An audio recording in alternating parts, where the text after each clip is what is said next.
Mga yamyam sa mga walay forever, ang atong tubag ay magbulag radi ay, uyamot maluluyon nga kapalanan, unta dili mahitabo sa uban, ug sa mga nahitabuan, unta sila mutagam, kay lisod kaayo ang feeling nga sigirang pasakitan ang atong tubag ay magbulag radi ay.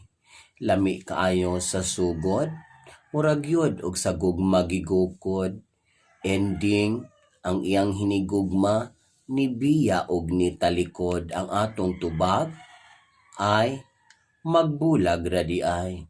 May pa-anniversary, may pa-weeksary, may pa-monthsary.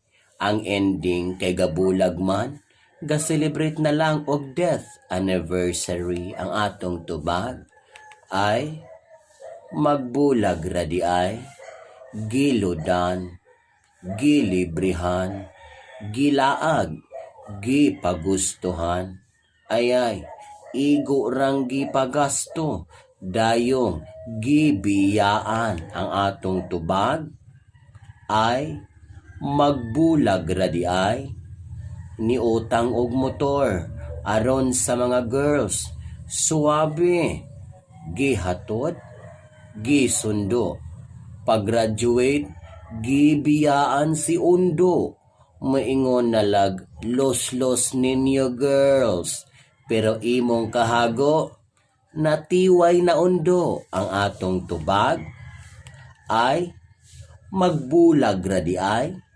naghatagay og password, kay aron open sa usag-usa, pag-away, ang tanang combo, gi-screenshot, iyahig pakaulawanay sa Facebook ang matag-usa.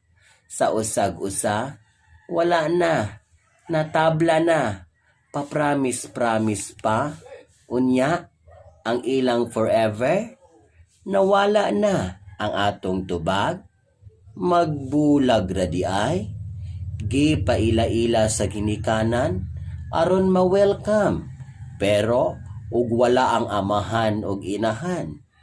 Gihimong motel ang balay sa ginikanan, inig makuha na siya, igo na siyang biyaan.